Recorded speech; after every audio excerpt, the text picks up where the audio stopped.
Hello, everyone, and welcome back to Conversations with Tyler. Today I'm chatting with Katja Hoyer. She just published a new and very interesting book called Weimar, Life on the Edge of Catastrophe. She's well known for her history of East Germany, called Beyond the Wall, and a broader book on earlier German history called Blood and Iron, The Rise and Fall of the German Empire. Katja, welcome. Thank you. Let me start with East Germany more generally. Why was it that communism seems to have made the Poles and Romanians more anti-communist, but it made the East Germans overall more communist? Do you refer to the time afterwards or during the time that the GDR was kind of going? Well, both, actually. Right? So Poland really quite has rebelled against communist ideals, and it was pretty unpopular at the time. In, say, the 1970s and 80s, the GDR had a reputation of being relatively loyal within the Soviet Empire. There's a lot of residual communist or sometimes fascist sympathies there today. So both. Yeah, no, I think during the time there was certainly a kind of, well, I wouldn't say rumor, but certainly the story was going around that this was a very German thing, basically this compliance with the state, that if there's a rule, you kind of stick to it, and that was something that was so instilled in the German mindset already because of the previous forms of kind of autocratic regimes that people had gone through, particularly the 12 years of Nazism, and then coming out of that into another form of dictatorship. There wasn't really a time in between where people were kind of used to a more democratic way of thinking. So there is a line of thinking that says that this was kind of instilled in generations of Germans already at that point without any break. I think also if you look more widely at German culture, there's a really strong adherence to rules and order and discipline. And that sounds like a bit of a cliche, but I think there's something to that. So yes, you're right. I mean, when I talk to people from other kind of former satellite states, people from the Soviet Union or from Poland or from Hungary, they always kind of said that there was the stereotype about East Germans being kind of the most hardcore communist state because there wasn't a layer underneath the state where people kind of just went on and did their own thing, as there's a long tradition of that. For example, in Poland, where they have this conspiracja kind of concept where basically, society has another layer underneath the state, and that just doesn't exist in Germany. Before the wall came down, how happy or unhappy do you think East Germans were? I think it completely depends who you ask. I mean, I interviewed lots of people for my book. I also was just about still born in East Germany myself in 1985. So, talking to family members, to friends over the years. I think so long as you were happy to live a reasonably kind of quiet, humble life, as it were. So you were happy and content to have your job, go on holiday, get married, kind of live your family life. You did have a reasonable quality of life because just the living standards were higher than in all of the other communist states. So, people didn't starve. They didn't lack things as such. But the moment you tried to diverge from the path that was sort of dictated to you, that's when you really very quickly discovered that you did live in a dictatorship and there wasn't a way out of that. So the Stasi, the secret police in particular, had means of making your life absolute hell. And there was even a concept, they called this Zerstreuung, which kind of means to almost dissolve your life, where they would really attack even your social structures, your relationships and everything. And so, depending on who you ask, basically, you get very different stories about what it was like to live there, even right up to the fall of the Berlin Wall. I was in East Berlin for a day, only a single day, in 1984, and it seemed to me as a naive, distant observer that everyone was incredibly stressed and fearful. No one would talk to me. Old ladies would yell at me in the street in German. There was nothing in the stores that I could spend my 35 marks on. I had to change money. Was that a mistaken impression? What's the other side that I didn't see? Or is that correct and the other side is also correct? Well, I think, yeah, they are probably all correct in the sense that, as I was just saying, you will find people in East Germany who will confirm that view and who will say, yes, that's exactly what it was like. I think partially the issue is that I presume you went to East Berlin rather than venturing further afield. That's always part of the story, and people say it was so grey and there was always like concrete and nothing going on. I think, if you'd gone to, say, a village or a town somewhere where people lived a kind of different life, that would have given you a slightly different impression as such. But of course there were shortages, and people do talk about having to kind of make do, find. So say if your car broke down and you needed like a replacement part for something, you needed connections to try and get that. You needed to find a way of getting hold of things. But nonetheless, people, you wouldn't have gone, say, to the Baltic Sea to see people on holiday, or to a factory and see people working in there with their colleagues, or to observe a football match or whatever. Kind of these day-to-day things that made people's lives filled them basically with life, with friendship, with colleagues and so on. So I think there is a bit more nuance than that to it. What was the best literary creation from East Germany? I wouldn't necessarily point to one single thing. I was quite struck when I was researching this that artists did take a fair amount of freedom from the state back and basically did write literature. Even those that seemed quite close to the state, that was quite critical. So if you take Christa Wolf, for example, who wrote a famous book called Divided Heaven, which was also translated and also a huge bestseller also in West Germany, that's highly critical of the Berlin Wall, of the way that lives, were quite often ruined or split by this. And yet it became a bestseller in the GDR as well. So I would say kind of overall the corpus of literature is well worth looking at, because people lived in a dictatorship in a different world and tried to find ways of expressing that, even though the censorship was in place. So I would say, rather than reading one specific work, to try and read maybe 4 or 5 different things and get a kind of cross-section of what was going on at the time. Christa Wolf being one of them, although she's a difficult read as well. It's not something to sort of easily get through. Brigitte Reimann is a very good read, I find. Her books, again, try and be, they are openly critical of the state, but at the same time, she was also somebody who did well for herself in the GDR. So, that nuance, again, is kind of coming through quite well there. Oiva Johnson is good?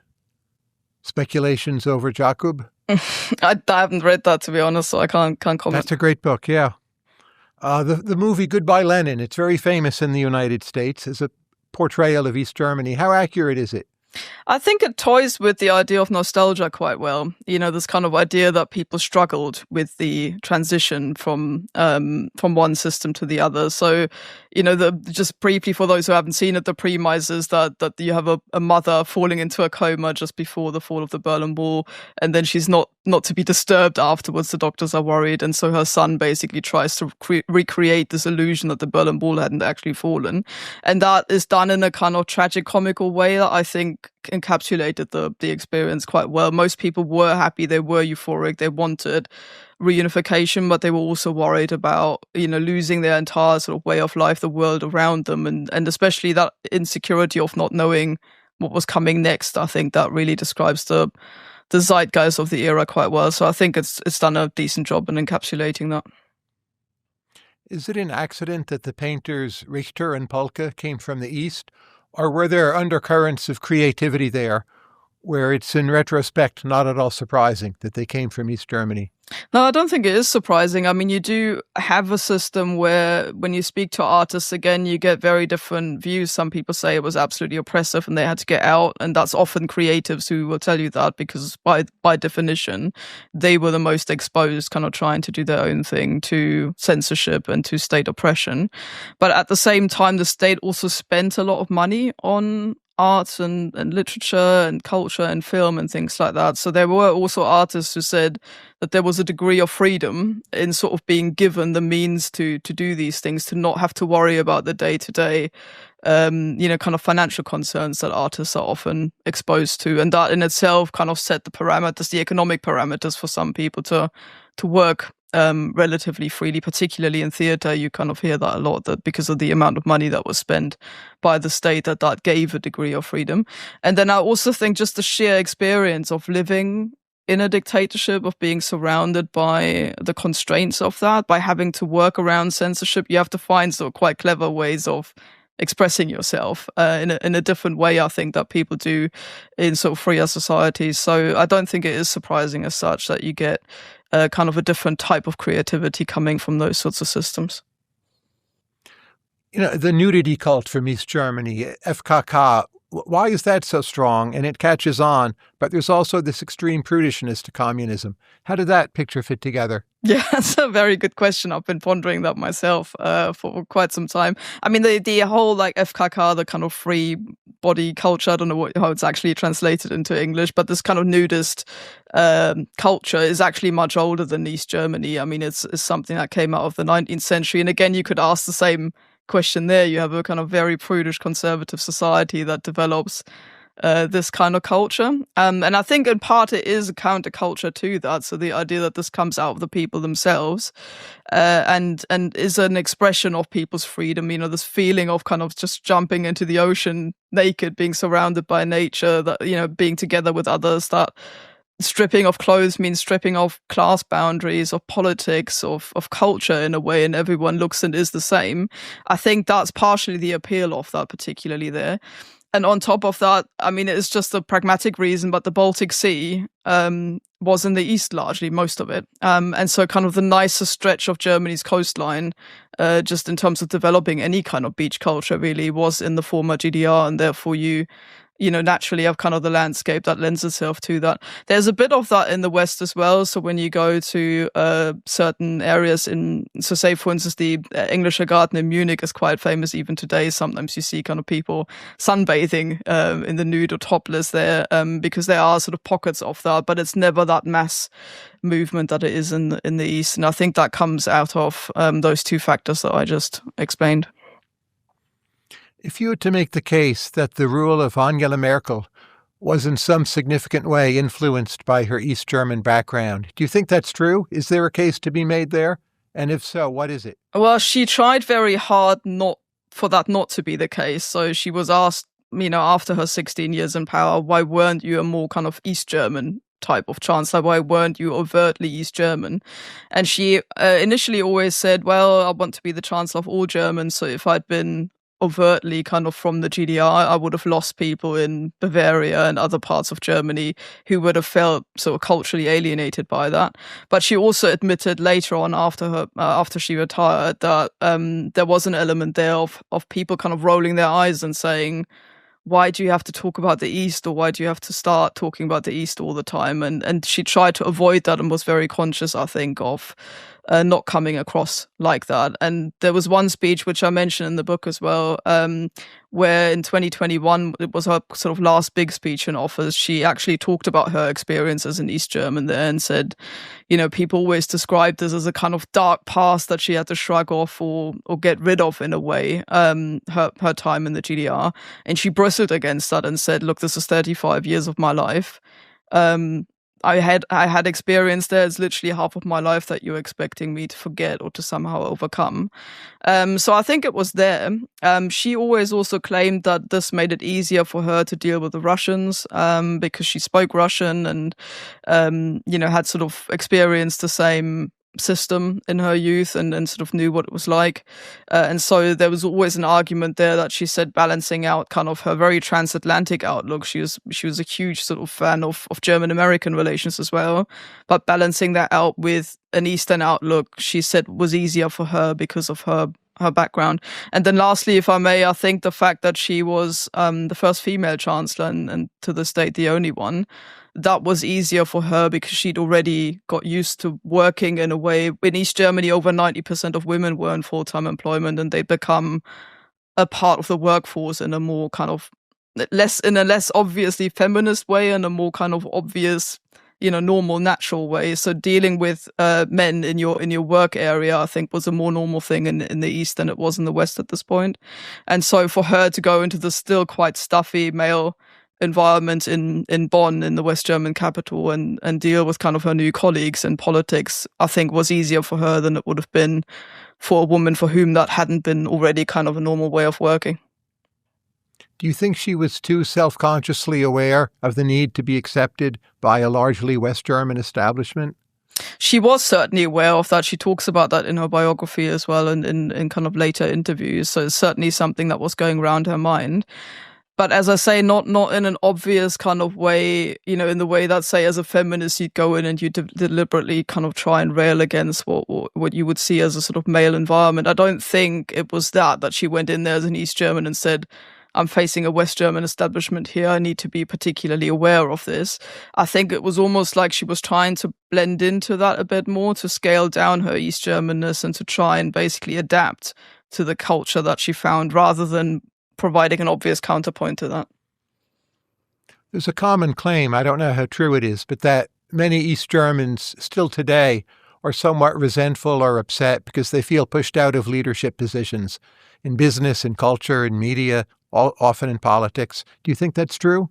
Well, it's not just subjective. The figures point to that. I haven't got the exact figure in my mind now, but there was a book that came out at the same time as mine by Dirk Oschmann, called Der Osten ist eine Erfindung des Westens, like the East is an invention of the West, in which he brings out some really quite stark figures.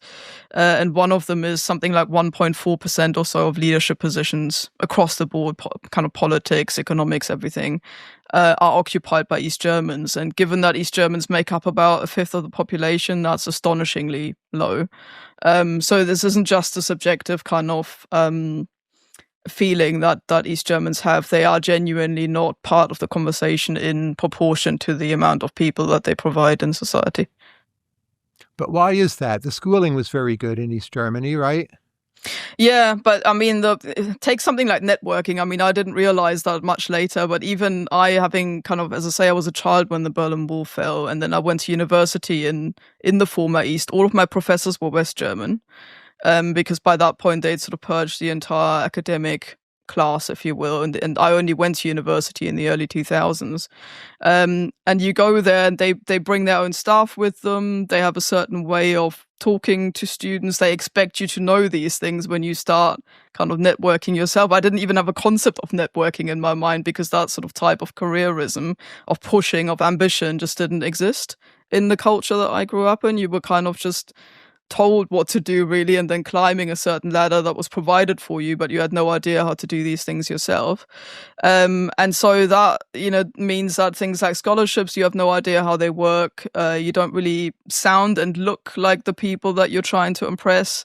And so effectively other people get given, the positions that you didn't even know how to sort of vie or compete for. And I think that's a more subtle way of thinking about it. And the other thing I would say is because of kind of over 40 years of socialism, you have a very working class orientated culture. People don't have wealth built up, and all of these figures exist as well. Basically, East Germans are a lot less kind of economically secure. And as a result of that, you take fewer risks as well. So if you're sitting there wondering, should I do a PhD or not, for example, and you think that's 3 years of not really having an income, I don't really know how to do that, and you haven't got a family that can back you up, you haven't got a house to live in no matter what because it doesn't belong to you, those kinds of things also mean that people tend to make the safe option and go with the easy kind of way forward with earning an income if there's any doubt over that. And all of these things, I think class differences and so on, I don't think people were aware what that would do to society. So I don't think there's a deliberate conspiracy to keep East Germans out as such. I think it's just a question of those hidden structures underneath society still being there. Put aside accent. If you meet someone today, do you have a good sense of whether they're East German or West German? Some people, yes. I mean, I certainly realize when I go back now, I've lived in Britain for quite a long time now, and so I've got a bit of distance. But when I go back to East Germany, I immediately feel I know how to talk to people. You know the types of people that you encounter, even if it's somebody that you'd never met before, because you recognize from your own experience growing up in the East, what these people are basically like and what types exist and how to talk to them. So say, for example, talking in an accent or in a local dialect is still much more common, I would say, in the East, because it wasn't seen as a marker of your social standing. Quite the contrary, politicians would even speak with kind of regional dialects and accents, whilst in the West it's a sort of marker of your middle and or upper class status if you can switch to High German when required in formal situations. That marks you out as somebody who's kind of well educated, well read, and so on, and it's seen as something that you have to learn. Whilst in the East we never did. I found that out again the hard way when you go to university, and then suddenly I had a really broad Berlin accent when I grew up, and so going to university somewhere else quite far away. I've studied in Jena, which is about 2-3 hours away from Berlin, and suddenly you've got these Bavarian professors who think it's hilarious that you speak in a Berlin accent. That wouldn't have happened to a West Berliner who might have been able to switch to High German more easily. So these differences still exist. Growing up, my parents both worked. That was quite unusual in West Germany still, that the mothers worked when they had young children. And so you grow up in a different way. You come home from school when you're sort of 6, 7, cook your own food, do your own homework, go shopping, take over responsibility, that kind of thing, more early. So culturally, there's a difference still between East and West for those sorts of reasons as well. And I could give you 100 other examples, but there are still differences between East and West Germans in those kind of subtle ways. Why have so few mothers in West Germany worked over previous decades? If you compare it to the rest of Western Europe, it's still often a marked difference. Yeah, I think people often forget that, but it was a really, really, really conservative society. That's partially, I think, because suddenly, so Germany is a kind of Protestant and Catholic country because of the way that the Reformation kind of worked out. You got the northern part being Protestant largely, in the south Catholic. And then suddenly when you split Germany in the way that happened after the Second World War, you ended up with a 50-50 ratio of Catholics to Protestants in West Germany. So that's much higher than any other kind of Germany that's ever existed in terms of the Catholic proportion. And they were socially more conservative and placed emphasis on things like, family values, raising children at home in quite a conservative way. My mum said in the 90s, when she went on a kind of course, on a further education course in the West, and then she said in the evening, I just got to call home quickly and make sure that my children are okay. And then they said, well, how old are they? And she said, well, one of them is a baby, the other one's sort of 5 or 6. That was me, the 5-6-year-old. And there were these kind of old West German professors, and they all looked at her aghast, like, why are you here? Kind of miles away, hundreds of miles away from home, when you've got 2 small children at home. What are you like? And this kind of difference there, I think, is partially, it comes out of this West German society being socially very, very conservative for a long time, and led by conservative leaders for most of their time as well, until you get to sort of Willy Brandt and Helmut Schmidt in the 70s as more left-leaning, more progressive leaders who break up these structures a little bit. Turning to Weimar, how much do West Germans today still care about Goethe and Weimar? So right after the wall comes down, it's a big thing to go visit the East, go around, see everything that was much harder to see before. Is that still alive? Is Goethe something in people's minds that's discussed or shared? Oh yeah, hugely. I mean, Goethe, I would say, is still the national poet. I would say he's kind of comparable to the position that Shakespeare has in Britain. Say, he's that figure. He's the national poet, I would say, still. So you learn at school, you have to recite his poetry, you analyze the ballads and his work and Faust and all the rest of it. So he is big on the literary horizon, I would say, of all Germans everywhere, because you do encounter him at school. I find it very hard to imagine that anyone in Germany goes to their school education without being exposed to Goethe in some way. And then if you're in Weimar, I spend a lot of time there now researching for my latest book. You see the type of tourism is very different from other parts of Germany, in that you do get a lot of people from West Germany there. You can hear different accents. You can hear people from Bavaria and Swabia and from the Rhine region. So there is that tourism. I think similar to Dresden as well, which has got a similar kind of standing as an all German culture place. The same, I would say, applies to Weimar as well, where people still come to sort of hail these literary heroes. And it's not just Goethe. I mean, you've got Beethoven and Liszt and, you have Nietzsche. Cranach, you have Bach, you have Nietzsche, right? You have Bauhaus, Marlene Dietrich. Absolutely. Wieland was there. Yeah, it is a very, very cultural place. Yeah. It's not even 100,000 people. It looks fine, but it's not especially beautiful. Why is it attracting all these people, these incredible thinkers and creators? I mean, it is a lovely place. It is a very cozy little, kind of imagine your typical idyllic German city, and it's pretty much there. It has got the timber framed houses and the villas and the cobbled streets and things. But you're right, that doesn't explain why it's had this kind of elevated position in German culture. I mean, partially it is because Jena, the University of Jena, where I studied as well, is one of the oldest German universities, and that's not far from there. That's sort of almost next door in Jena itself, which is about a 15-minute or so train ride away. So that attracted people like Schiller, for example, who was friends with Goethe and also a very famous German poet. He was a professor at the University of Jena and then went and visited Goethe, who lived in Weimar. So it's had that kind of attraction of being nearby. And then it was also a royal residence of the dukes, basically, in different incarnations of it because of Germany's fragmented history. But basically it has a schloss, a little palace in Weimar, and various gardens and sort of pleasure gardens and that kind of thing as well, because it was always a royal residence town, and that gives a place kind of the political importance as well over time, which means, kind of representative buildings are being built and so on, and it becomes quite a prestigious place for that reason as well. And when Goethe moved there, and then suddenly, Goethe shot to his fame as he did, and he was the theater director there for a long time, and then died in Weimar, so it became a bit of a Goethe shrine.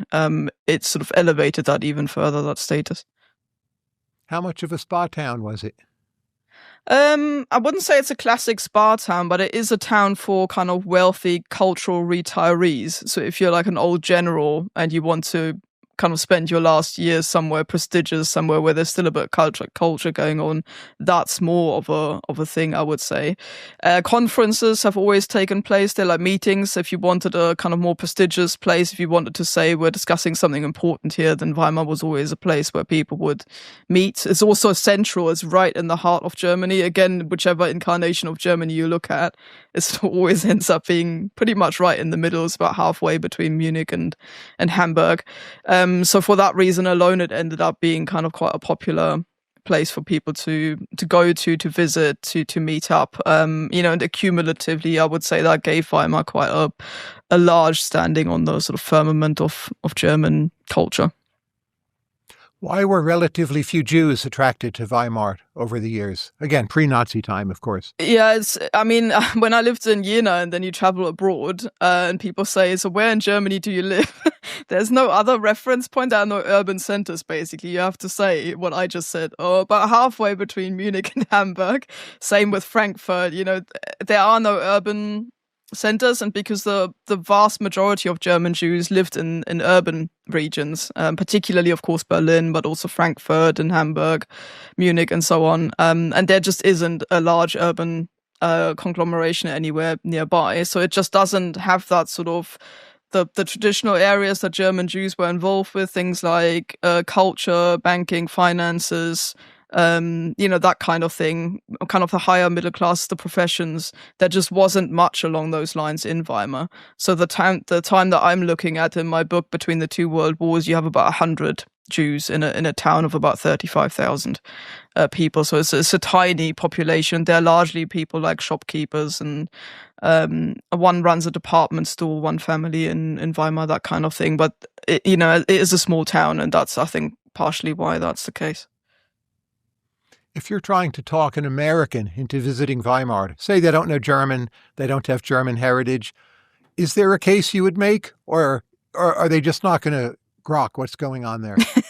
I would definitely make a case. I mean, as I say, I just spent a whole years basically researching this because it is so crucial to understanding Germany. I think you get a good handle on what Germany is if you go to Weimar, and that's across different centuries. So you do have this sort of cultural legacy we just discussed that, that really isn't just at the time when Goethe is there, but because Goethe's legacy lasts for so long and he gets sort of reinterpreted by every incarnation of kind of Germany that comes afterwards. Even today still, he's kind of more seen as a humanist, as someone who's into the European idea. Every generation of Germans takes something new out of Goethe. So to understand that, again, it makes sense to go there. And then, of course, it was where the Weimar Republic was founded. So in terms of the 20th century and understanding that, there's a very good case. This is why I chose to place my book there as well. There's a very good case of going to Weimar to see both kind of the ambitions of the nation and where they unfolded after the First World War, as well as the fall of those ideals, because you have the Buchenwald concentration camp just on its doorstep as well. And to see that side by side, I think is really quite enlightening in lots of ways, to see kind of the high ambition of the era as well as the fall of those ideals. During the Holocaust, how much were citizens of Weimar aware of what was going on at Buchenwald? Yeah, that's they would have seen the smoke come up, right? There were all kinds of provisions and supply contracts for something. Yeah, no, that's absolutely right. This is one of the questions that really occupied my mind whilst I was researching this as well, because it's so close. And people still walked up there. My main guy, who I kind of use as a bit of a protagonist in the book, he's a shopkeeper. He has a stationery shop right in the town center, and he still goes up the hill where the concentration camp is to go hiking and sledging, because it was a popular kind of forest area before the concentration camp was put there. And people carry on, and he even writes in his diary at one point, "Oh, I can't even go hiking properly anymore because of the stupid concentration camp, because some of the walking kind of routes were cut off because there were fences and things now." So people definitely know it's there. The prisoners, it never gets its own train station, so the prisoners who get taken there arrive at Weimar train station, very public place with a huge square in front of it, and they're gathered there and then put onto lorries to be taken up the hill to the camp, so people can see them rounded up. I found various testimonies where people said, there was always this excitement when a new sort of Jew transport, as people called it, arrived, and they would all rush to the station to see that and just to observe it and to gawp effectively. So people did know what it was and what it did. I don't think that meant they understood the actual horrors that were going on there. They did realize, obviously, that people were dying there, and they saw initially it didn't have its own crematorium, so people were still sort of transported, the bodies were transported down the hill again and into the Weimar crematorium, which is in the town center. So people did know that there was a large amount of deaths going on there as well. But I don't think that meant kind of really visualizing the absolute sheer horror, the torture, the imprisonment, that kind of stuff. Because Weimarists do get taken there when the Americans occupy Weimar at the end of the war, and they decide to show the population kind of what they'd tolerated, what they'd stood by and watched happen. And there's genuine shock there when they go up and they see the actual reality of what was going on there, because I don't think the human mind was even capable of visualizing that if you hadn't actually seen it.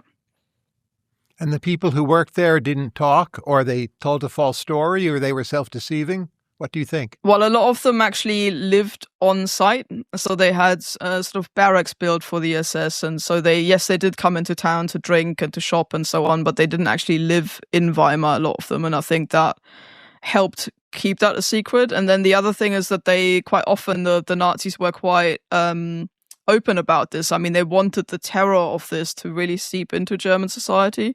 So they had tours, for example. There's one instance that I found where a German-American group who'd come over to sort of see Nazi and tour Nazi Germany, they were taken up to Buchenwald and shown around. So they would sort of tidy up the camp. They'd only show them certain bits of it. So I think it was always a grey area between allowing some of this horror to dissipate so that it would work as terror and it would work in subduing the population, but never enough to really create some sort of public outrage or demonstration or anything like that. So it's a bit of a grey area there in terms of, the actual details that people know, but they certainly do know that what this camp is and what it's for, not least because it's so closely tied to the town as well. So, for example, when the crematorium actually breaks because they put too many bodies in there, the bodies are emaciated, it doesn't work properly, the Weimar Town Council sits down and decides to buy a new crematorium, and they're discussing why the old one is broken with the engineers, and they tell them it's because the bodies are unusually emaciated, it's because it's not supposed to function at the high rate that you're using it. So they're very well aware of what they're discussing there. And these are Weimar civilian, politicians who are basically sitting in the town council deciding to buy a new crematorium oven because the old one can't cope with the amount of bodies that they're putting through it. Why did the Weimar Constitution fail? How much time have I got? Well, Americans typically think it's that the proportional representation system allowed too many small parties to enter into government. And that's one factor. But what else is there? There are plenty of factors, I think. I mean, some of these are inbuilt flaws, like the proportional representation that you just mentioned. Another one that's often referred to as Article 48, which was a kind of emergency article that was in the Constitution that allowed the president to bypass parliament and the other democratic structures in time of emergency.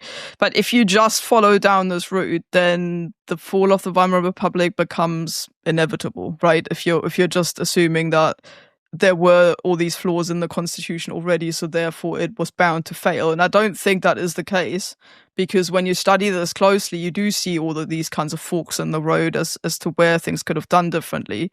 And I don't think the system was set up to fail. I think these things contributed to the brittle nature of this. And I think there was perhaps a degree of naivety there in 1919 to think that you could have this ultra-democratic system without any guardrails. I mean, when you think how long it took, the American founding fathers to sort of sit there and really work out every angle, and what if we got a mad president, what do we put in there to try and protect against that, those sorts of things. That process is so rushed in 1919 that they just put an ultra-liberal democracy in place, which allows kind of extremists to hijack it. So that is part of the reason.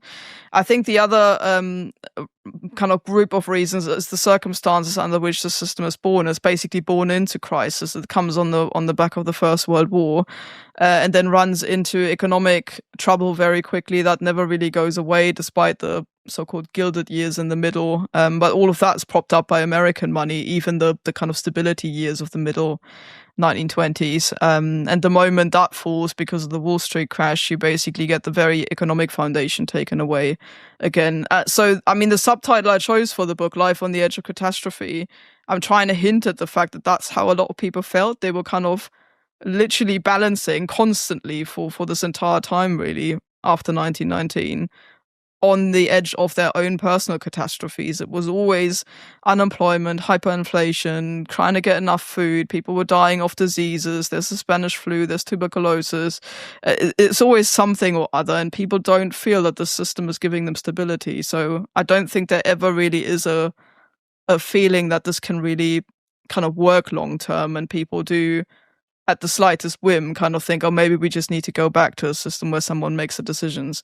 So the Weimar Republic actually dies in 1930, 3 years before Hitler comes into power, as a democracy, and he takes over a system, I think, that's already given up on being a democracy even at that point. But as I say, I could talk about this for 2 days and still be lining up factors, so it is complex. And the army is interfering in politics quite early and pretty frequently? Yeah, I mean, they still think that because of the nature of, the Prussian system previously, it's often been said that Prussia isn't or wasn't a state with an army, but it was an army with a state, and that kind of intrinsic self-confidence, if you want to call it that, of the army, that they are kind of really calling the shots. That doesn't really go away. People also often forget that in the First World War, you have the so-called silent dictatorship, which is basically the army running absolutely everything under Hindenburg's system, from the economy and culture to, newspaper output and everything else. Again, that they don't just suddenly turn that off in 1919. So they do, kind of try and make their influence heard ongoingly. And then the young Weimar Republic has to make a pact with the military, because they defend them effectively against communists and also right-wing putschers. And so, they kind of depend on the military in that way as well for security. They do try and build up a new military, but they never go kind of Stalin style and purge everybody who was there previously. They keep the existing elites largely in place, so they kind of inherit an army that isn't loyal to them, that's still loyal to the old system. Now, as you mentioned, there's this cliche that Prussia has been especially militaristic. There's also the observation that Hitler often had his strongest support in South Germany. How does all that fit together? Both the North and the South are especially militaristic, or? Yeah, I mean, coming from that part of Germany myself, that was sort of the Prussian heartlands. I grew up just outside of Berlin. that often annoys me that people still sort of think, well, if only Prussia hadn't been there, then, you would have had some sort of lovely Catholic-dominated, more civilian-type Germany. I think that fails to acknowledge the fact that Prussia also was quite liberal. It's a real hub of social democracy, actually, in the Weimar Republic, which is the reason why the first time it gets abolished, it's by the Nazis. They get rid of kind of Prussia, if you will, because the idea was that it was so left-leaning and so dominated by social democracy that they have to get rid of it. So it gets even more complicated than kind of northern Prussian militarism, and then the South comes in with its kind of cultural contributions to Nazism. I think the other thing is that you do have such a splintered system that it allows the Nazis to build little islands of support, and the central state can't do very much about that. So if the Bavarian state decides that actually they want to allow, say, the Nazi party to reform after Hitler comes out of prison, and they want to allow him to speak again, or even in 1923, it's partially the Bavarian elites who are plotting against the central state in Berlin as well, then the authority is just not there from Berlin to try and impose anything else on Bavaria. There's separatism everywhere. So even when Hitler tries a coup in 1923, and then everywhere the Nazi party gets banned, individual states and regions slowly start lifting those bans again, and the central government can't do much about that. And that's partially the reason why in Weimar the Nazis also relaunched their movement, because the Thuringian government, the state around Weimar is Thuringia, and they also allow the Nazis basically to rebuild from there because there's local sympathy for that. And I think it's that fractured nature of the German state that is the answer, I suppose, to your question. All the parts contribute to the Nazis being able to build their movement. And what about the towns on the sea? Königsberg, Rostock, Wismar, smaller place, but were they more cosmopolitan or not really? No, I mean, certainly not the East Prussian ones. So like Königsberg and that kind of entire region along the Baltic coast, that was where some of the most staunch support for Nazism was. They had grievances because of the settlement after the First World War, where Poland is founded as an independent state after the First World War. It's given access to the sea. And so you end up with a part of Germany, East Prussia, being split off from the rest of Germany.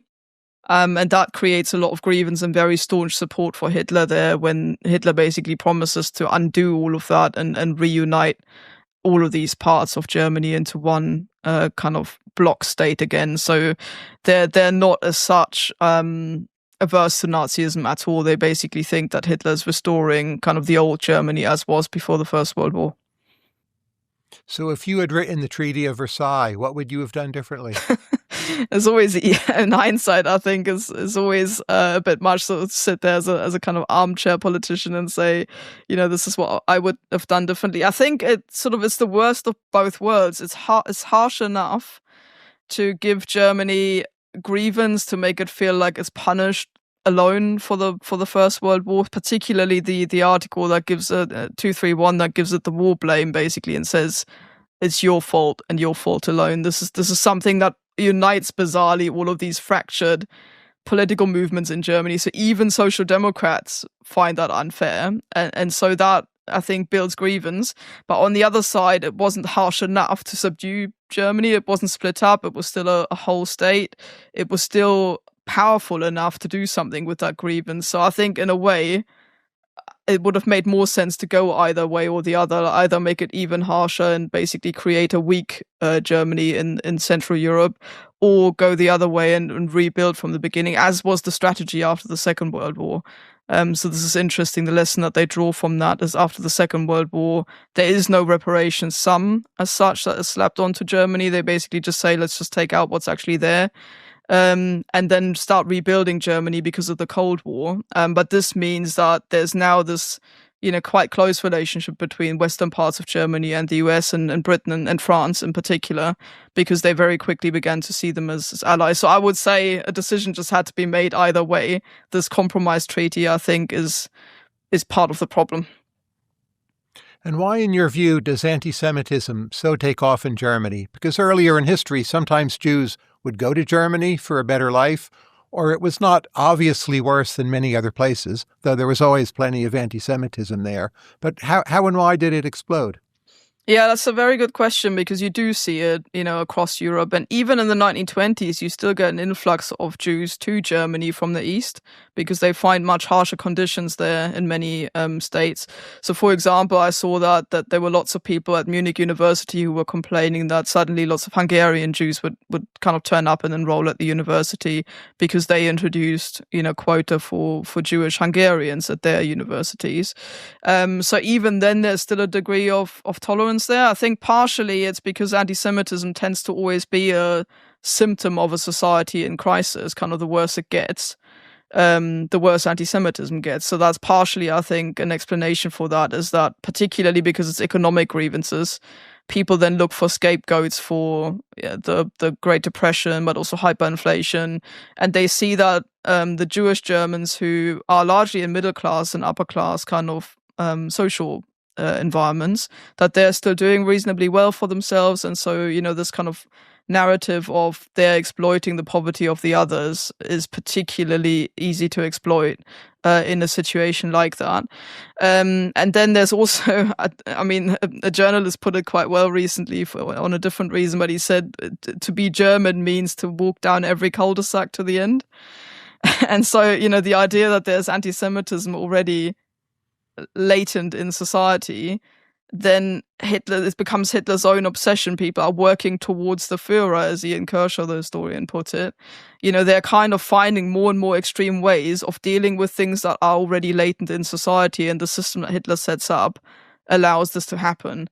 So rather than saying, you sit there with your anti-Semitic grievances and prejudices in your head, or you talk about it in the pub, somebody will say, why don't we do something about it, because that's what Hitler wants. And then they need to be heard amongst the field of competitors, and they find the most radical and the most extreme solution and take that forward. And this is something that spirals very quickly out of control.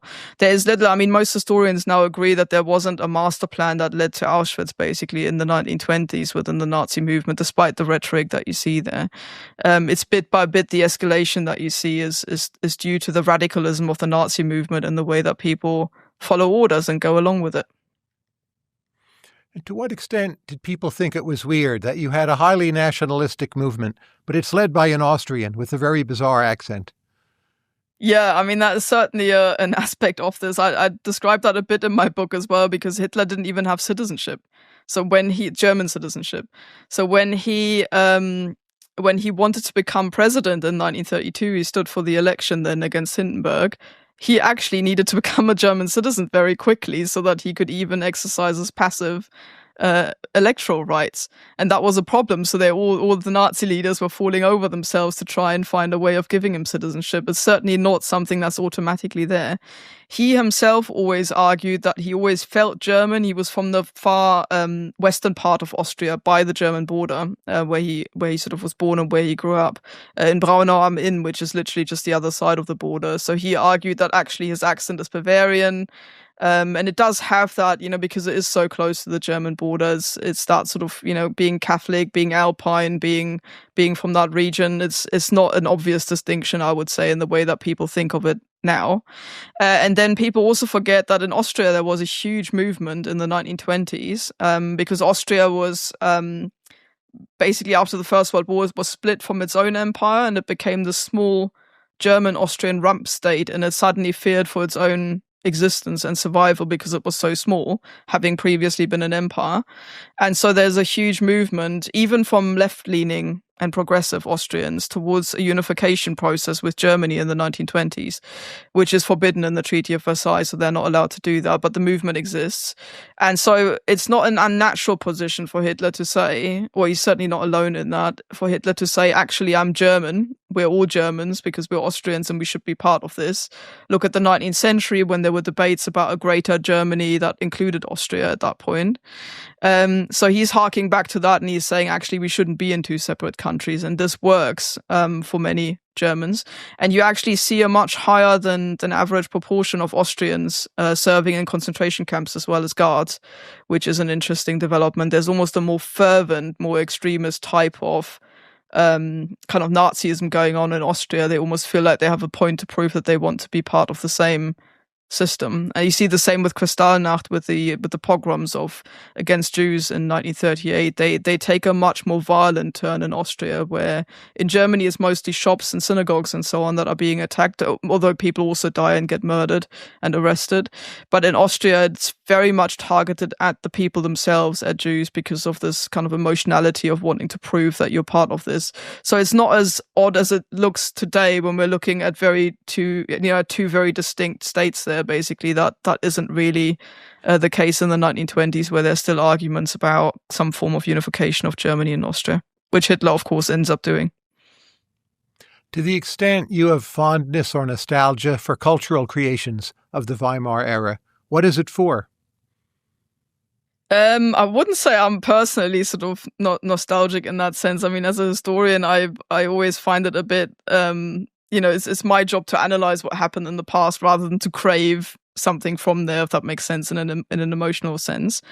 But what I do, Rilke, there's Thomas Mann, there's absolutely, cinema, no, completely, amazing music. And I do appreciate that, and especially the creativity of the 1920s. I mean, there's something about the utter devastation of the First World War that creates this, absolute creativity and creative freedom that you see, and the willingness to experiment in the 1920s. I mean, when you look at films like Metropolis or M, or they're so innovative. The whole idea of the vampire movie, the arch kind of vampire movie in the 1920s with Nosferatu, that's a kind of German creation, because they're looking at these really dark, twisted horror themes as well. So I think that's certainly something about the 1920s that's incredibly precious, this kind of willingness to just break the boundaries, try again, start from scratch, because the world that people had come from and that they knew had gone. They knew that the First World War was an absolute kind of turning point. It was really, it wiped the slate clean and you could start again. And people, because of hyperinflation and all those things, people also felt they had nothing to lose. There wasn't like this kind of fear now when you think, oh, can I really say this? Can I really do this? Will I get cancelled? What will it do to my career? People were almost like hedonistic in a way, that they would just go out and try things because of this absolute kind of dizzying state where there are no certainties, where there's nothing to cling on to. So that's unique, I would say, to that time period. And it created this absolutely dazzling cultural scene that you see in the 1920s, particularly in Berlin, of course. Who is the great underrated German thinker or writer? In the 1920s? Well, anytime. Oh, an underrated one. Now I have to really think, because rather than coming up with the kind of obvious answers. For me, it's von Humboldt, but I'm an American classical liberal, right? So yeah, and I wouldn't really put him as underrated. I mean, he's one of the sort of stars, I would say, of the German self-image and self-appreciation in lots of ways. Both of them, the Humboldt brothers. But he's identified with building up state education, right? And in that sense, he's underrated because he did other important things. No, that's very true. And the impact, certainly the long-term impact, perhaps isn't quite as well understood. But of course, he does feature larger in Germany, and you do have things like named after him, and people sort of referring to him in that essential way as part of the kind of central strand of German culture that comes through. Because my brain's kind of permanently stuck in the 19th and 20th century, I'm going to pick someone from there. I think Gustav Stresemann, who was the foreign minister in the Weimar Republic, and as such, he was more than just a politician. He really had a big kind of idea as to where he would take Germany, how he would tackle the problems. And I think he got a long way along that in the 1920s. He was really rehabilitating Germany in the world. He was presenting an image of a country that was recovering, restoring its kind of morality, and people believed him. I mean, he did rebuild, Germany's position in international treaties and so on. He had an idea as to how to take the economy forward, and then he died just before the Wall Street crash happened. And so forever in my head, there's been this what if moment. How would he have dealt with that? Because he had solved seemingly unsolvable problems before in terms of dealing with hyperinflation and those kinds of things. And, to me, it's this kind of idea of he almost saved Germany and therefore Europe and the world from this catastrophe that was befalling it later on. And that tantalizing moment of, had he not died there and then, could he have done something about it, perhaps makes him underrated because he never got the opportunity to. And we might be living in a completely different world today if he had survived. Let's say you're mayor of Weimar today. Think of it. You have more or less absolute power. How would you improve the city? What would you do? What should they be doing better? I would certainly, maybe that's because I'm a historian rather than a mayor. I think there is a lot of focus in Weimar, or obsession almost still, with the things it's always been obsessed with. So it's culture, it's Schloss, it's Goethe. You go there and it's basically impossible to escape these things. And there's very little emphasis on its role actually in the 20th century, because there's almost an uncomfortable notion there that if we go there, we have to deal with this legacy as well. So I would be a bit more brave with that and try and show visitors, of whom there are still many that come to Weimar, a town that is comfortable with its own history and goes back not just to these kind of cultural stars that it's harbored and fostered, but actually a more kind of nuanced picture across the board. So trying to show the people who come there basically Weimar across the ages, rather than just focusing on its kind of glory days, on the golden years of the what people call the classical Weimar, basically, because it's a very artificial place in many ways. You go there, it's super neat, super clean, it looks after itself, it's very confident about these visitors coming in and out because it's been so used to that. But it shows the world a very, very narrow image of itself, namely, that of the so-called classical era, when Goethe and Schiller lived and worked there. AfD is relatively weak there, is that correct, compared to the rest of East Germany? Comparatively, but it's still there. And people also vote for the far lefty Linke in higher numbers as well. So it's still a place where, if you look at it across the board, where the numbers are still relatively high, but not as high as the rest of the state of Thuringia around them. I think that's because it's always been socially different from its environment. So Thuringia itself is quite like working class, lower middle class. It's got lots of small businesses. Things like garden gnomes, for example, famously come from there. You have these kind of small craft industries. So that means that people tend to go with whatever the working classes are doing, and they're currently voting for AfD. So does Thuringia. But Weimar itself is very middle class, very sort of not just middle class, but a particular branch of the middle class is the kind of educated, the professorial types, the intellectuals who move there. And so you end up with quite a small c conservative kind of culture there that sets it out a little bit from the rest of the region there. So the numbers are a little bit lower. And putting aside both tourists and student populations, who are the immigrants who move into Weimar? There are actually a lot fewer than you would expect, kind of given Germany's overall population. So when you walk through Weimar, you see a few kind of foreign students, particularly at the Bauhaus University, which is sort of modeling itself on that tradition and therefore attracts some. But largely it's the people who run the kebab shops, who run the takeaways, who drive the taxi into town, that kind of sort of part of the population. And it's not huge, it's just a few people, basically much, much smaller than in lots of other places. What's the biggest issue in purely local politics there? Not immigration, not AfD, not European Union. Yeah, locally. I mean, most people, when I go there and speak to people, most people are very concerned with the state of the economy and with the interference they feel is coming from the state without it being helpful. So they feel that it's too much regulation. It's still a place that's dominated by lots of kind of small independent places, like, little shops and that kind of thing. And people feel that their own personal kind of progress is being hampered by the way that the state, Berlin in particular, which seems very far away from Weimar, is setting the parameters for their economic activity. So that was certainly the biggest issue that I heard a lot, is that people were grumbling about the regulation, the taxes, and so on. Now, there's a common sense that the German, Mittelstand, you would call it, is disappearing, that there's more competition from China. In general, employment in manufacturing is going down. A lot of German sectors, such as automobiles, don't seem well poised to do well over the next 10 years. How pessimistic are you about that? I mean, it would be odd not to be pessimistic because all the experts are telling us to be pessimistic, as do the people in the field.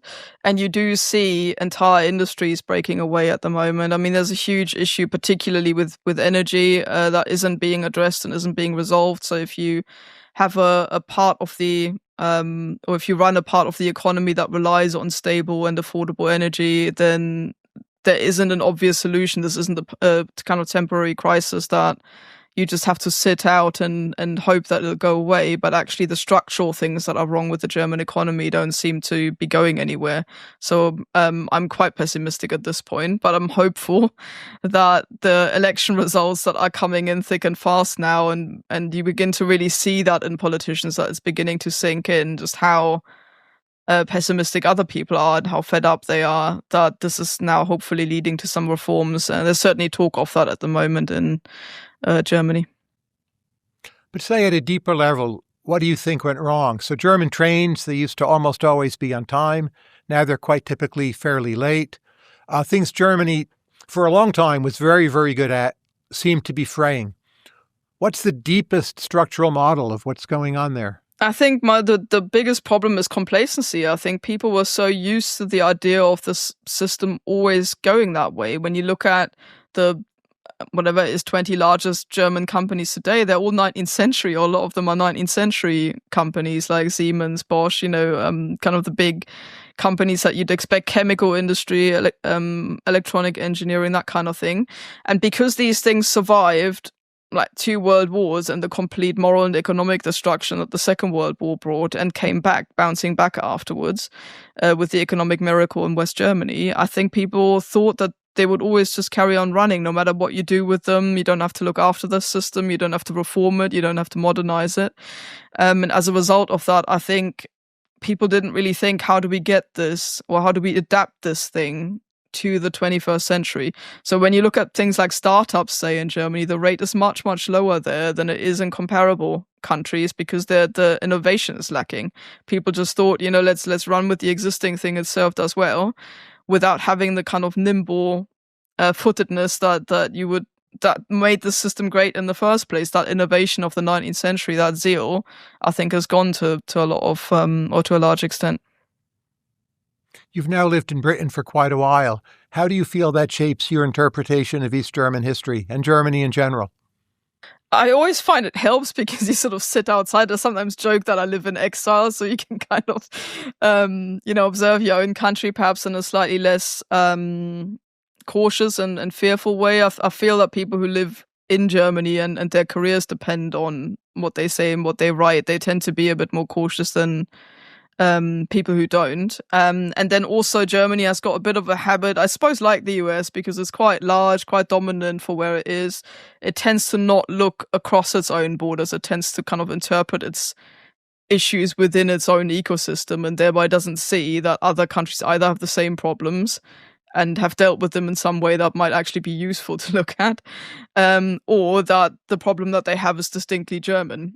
So say, for example, when the AfD began to rise, the far-right party in Germany, people immediately said, oh, this is an East German problem because it's larger in the East, and much larger in the East than it is in the West. And so they ignored it for a long time. They basically looked at that and said, well, this is just East Germans not understanding how democracy works. Oh, well, they're only a fifth of the population, doesn't matter. Had they looked a little bit further, they could have seen what's going on in France, in Britain, in Eastern Europe, in the US, and in other places. They could have seen that actually the patterns there are not dissimilar. You have basically a working class population that is deeply unhappy about things and is trying to find a way of expressing that. And they could have addressed it perhaps a little bit earlier and actually taken it seriously. And that, I feel, living outside of Germany, but still close enough and having, relatives and friends and people there. And I go there a lot as well. So I have enough of a foot in there to follow events, but I feel I'm far enough away as well to have an outsider's kind of perspective on these things. Let's say someone, pays you a good stipend so you can live where you want. Put aside work commitments, family commitments. Where in Germany would you actually want to live? If that was what you had to do to get the stipend. Where would you pick? Well, if I had to live in Germany, which I would really rather avoid, so I'm very happy in Britain. That would be my first choice. But if I had to live in Germany, it would definitely be somewhere northern rather than in the south, because that is the second people always think of in Germany when they think of Germany in east-west terms.